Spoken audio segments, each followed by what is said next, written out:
What's going on, y'all? Welcome to the Blown Coverage Fantasy Football Podcast. I'm waiverwirequeen. Today's show, we are going to talk about some wide receivers you should sell high as soon as possible. So sell them ASAP because they may struggle this season based on their current situation. Make sure you subscribe to the YouTube channel. Let's jump right into it. So I've identified a few wide receivers who you should sell high. I don't want them no more, y'all. I don't want them no more. You know why you don't want them? Because they may not produce this year because of their situations. It may be because they got some terrible quarterbacks or they just haven't lived up to the hype. And you should recognize if you aren't playing well, I don't want you anymore.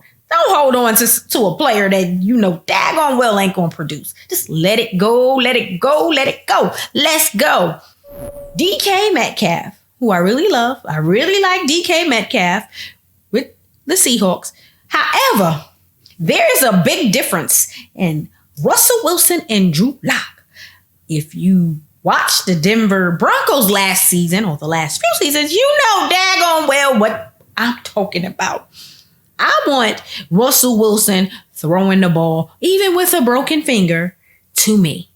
I don't want Drew Lock throwing the football to me because he just hasn't looked good doing it. It's just that simple. That is the biggest reason why, and the only reason why DK is on my list, because again, I love DK. However, I just don't trust the quarterback. I simply don't. And I'm trying to see what the Seahawks see, because I'm gonna put my glasses on for y'all because I don't see it. When I look at these stats, Drew Lock just ain't it, guys. He's just not cutting it up. He's just not it.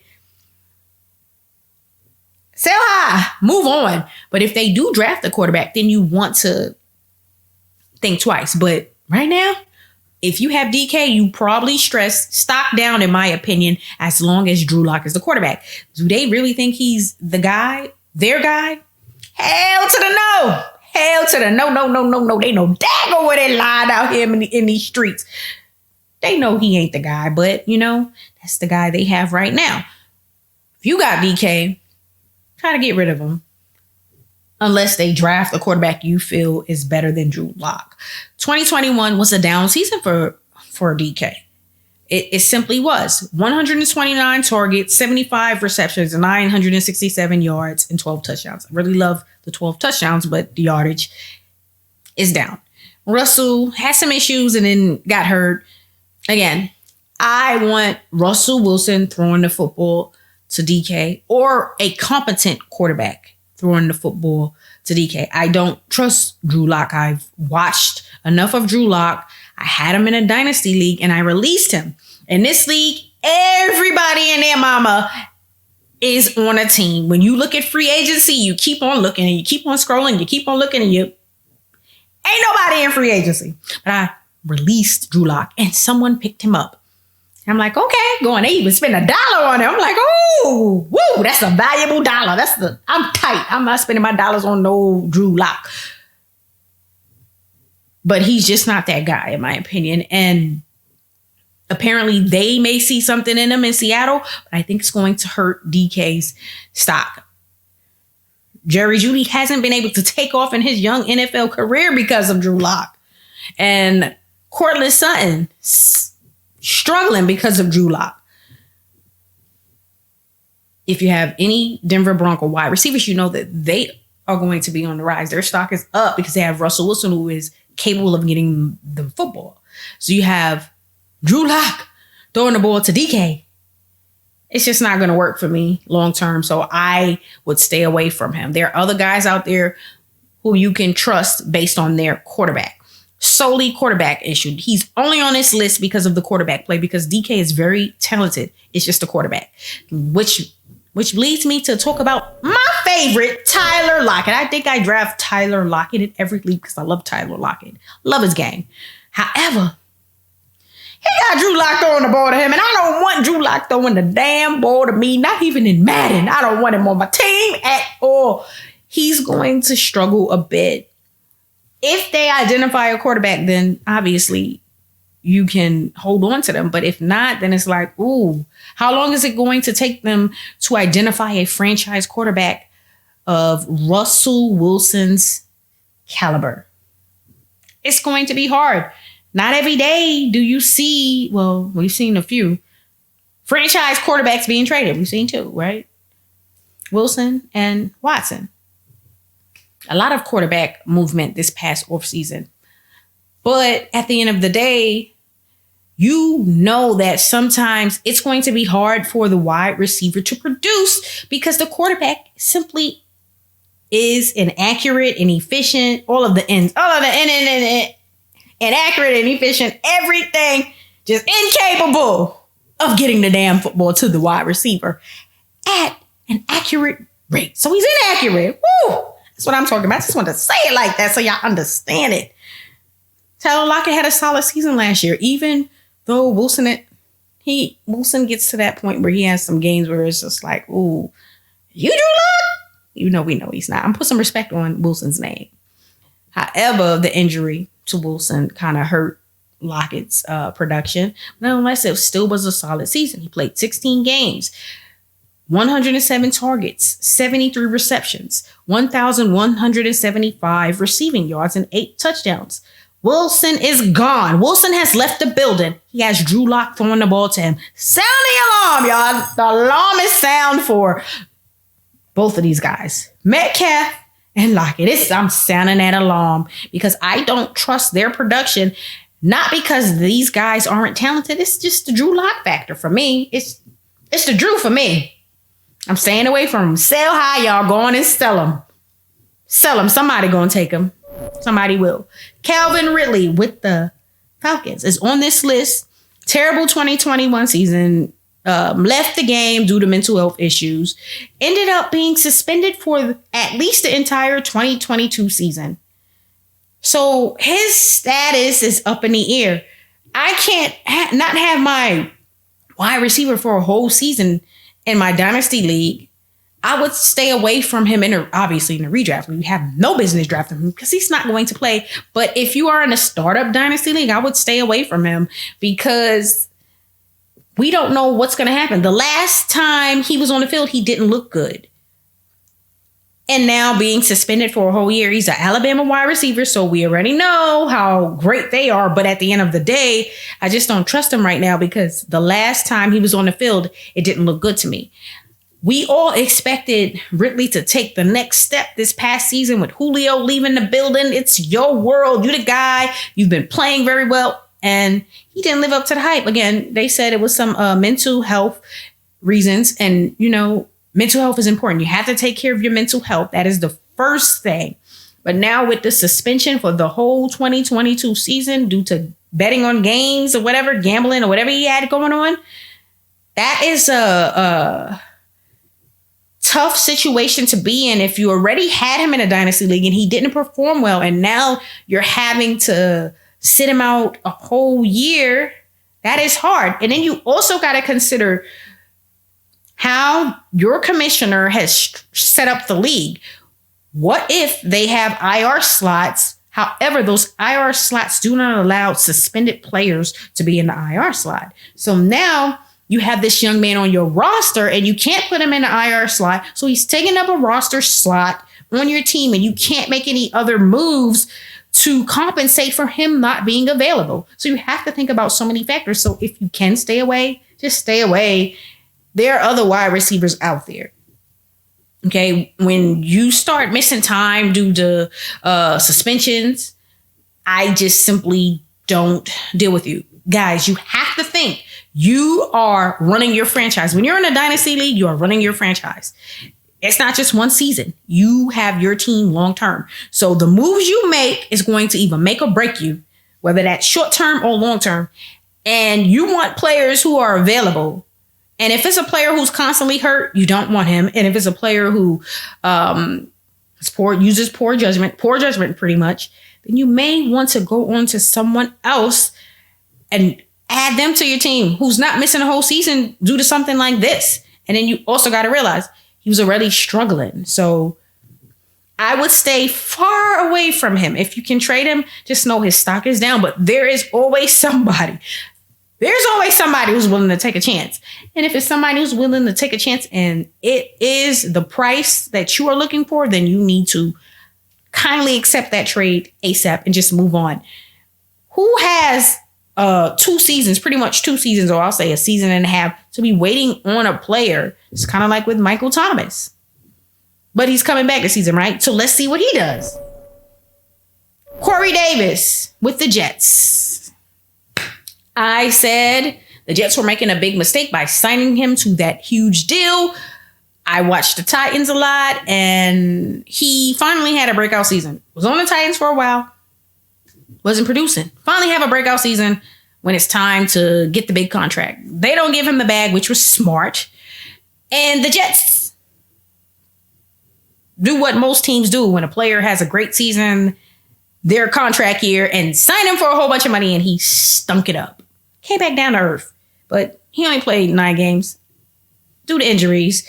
But nonetheless, he wasn't playing well in those 9 games anyway. So it wasn't a good move for the Jets. And I watched in a Dynasty league him traded and people trying to trade him high as hell because, oh, he's having a great season with the Titans. He's great. He's back. He's good. No. If you've been in the league for 4 or 5 years and out of, say you've been in the league 5 years, right? In 4 years, you haven't done ish, and you finally do something the 5th year, I'm sorry, but I don't trust you. I need to see more than just 1 season, especially if it's a contract year. So with Corey Davis, it's just, I don't trust his production in fantasy. I simply don't. I do believe that the Jets will be better on offense this year, but it's going to be more of the Elijah Moore show, in my opinion, and whoever they decide to draft in this draft. Corey Davis, I don't trust his production, and I would stay away from him. I don't care who on the board. I'm looking past Corey Davis, okay? If he's ranked 20, if I'm looking at 21, don't do it, guys. Just don't do it. Do not draft him. But if you have him on your team, sell high. You're not going to get much for him, but he's not going to produce for you anyway. So do what you got to do to get rid of him, okay? There's somebody out there. If you can get a second for him, which you probably won't, you can do so. If you can get a third, you may get a third for him, and there's a player in this draft who most likely will be better. You just got to know how to draft. But on another note, statistically for the 2021 season, 59 targets, 34 receptions, 492 yards, and 4 touchdowns. That is not worth the contract that he signed at all. And if you had him in fantasy, you know that hurts your team tremendously, especially for the teams that were trading him and they were giving up some serious assets. I watched it happen twice in 2 different leagues, and I was like, ooh, no, don't do it. They did it. And I'm like, ooh, you're going to pay for that. Again, if a player has shown you a large sample size of what they've been able to do, and it hasn't been much of anything, and in 1 season they just come and do something great, you have to proceed with caution. You just don't rush and make a move and give up a whole lot of assets for a player who's only showed you this much. They've been here this amount of time, but this is when they show you. Warning, stay away. But in this case, sell high if you can. Get him off your damn team. Get whatever you can for him, because you probably can get a more productive wide receiver in this draft than he's going to be during the 2022 season. Okay, just move on. He didn't even finish in the top 50 in wide receivers this year. That's terrible at all. That is really, really bad. And Tyler Boyd, another one of my favorites with Cincinnati. However, he is 3rd out of the wide receivers, and I still feel like he had a productive season, but it's going to be hit or miss. So it's going to be Jamar Chase, and you're going to see a lot of T. Higgins, and then Boyd. He's had games where Boyd was the wide receiver that got off, but you did not know which games that was going to be, because it's always going to be Chase, and then it's always going to be Higgins. He is 3rd out of those wide receivers. Still very solid. I wouldn't mind him off my bench, but if you are relying on him as one of your starters, it's going to be hit or miss, and it's going to ruin your damn season. So if you draft him, you better draft him late as hell. And if you draft him early, you just need to know that it's not going to work, because if you're drafting him to be your starter, it's going to be up and down, hit or miss. He's going to be productive based on, I'll tell you his stats for the 2021 season, but you're going to need to know that you're not going to be able to predict which games he's going to play well. So it may be the game that you have him on the bench because you are frustrated because it's like, okay, 3 games, Boyd, and you haven't produced. And then you pull him out of the lineup and now he's on your bench and now he produces. That's how it was this past season, but he was still very productive. But there are 2 other wide receivers that are ahead of him now. He's still very good. I really like Boyd. If you can have him coming off your bench, that's fine. But if you have him as one of your starters, then that's not a recipe for winning a championship in your fantasy football league because of the simple fact that he is 3rd on that list. And again, very productive, but not productive enough to be your starter. Just not. And remember, they throw the ball a whole lot out there in Cincinnati.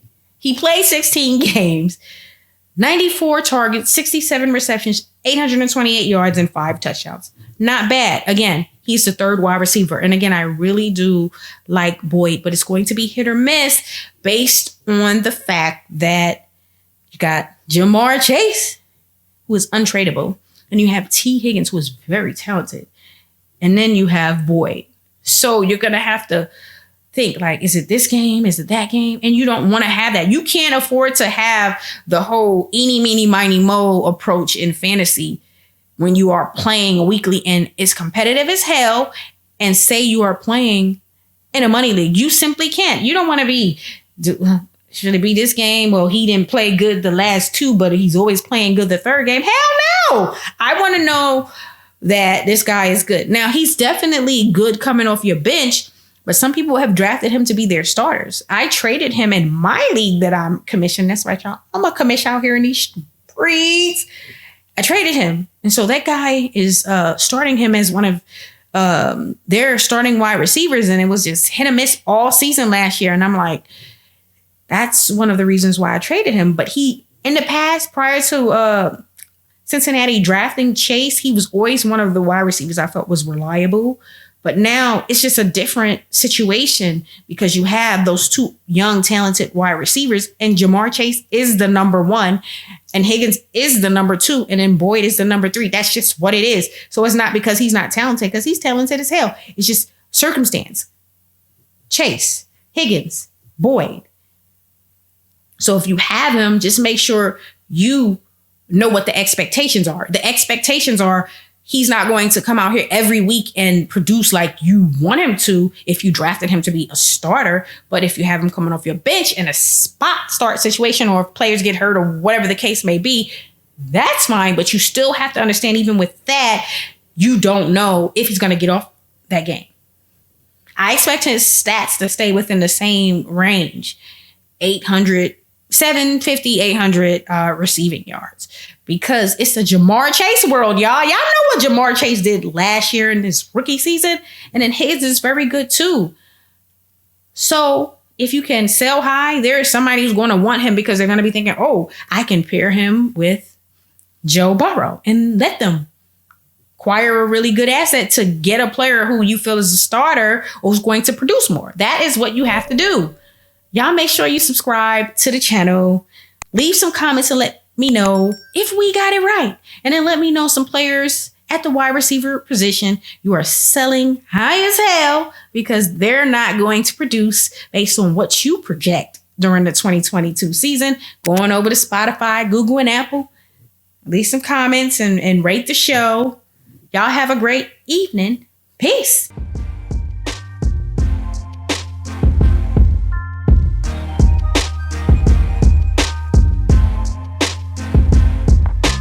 Thanks for listening to the Blown Coverage Fantasy Football Podcast. Be sure to subscribe to our YouTube channel at Blown Coverage Fantasy Football Podcast.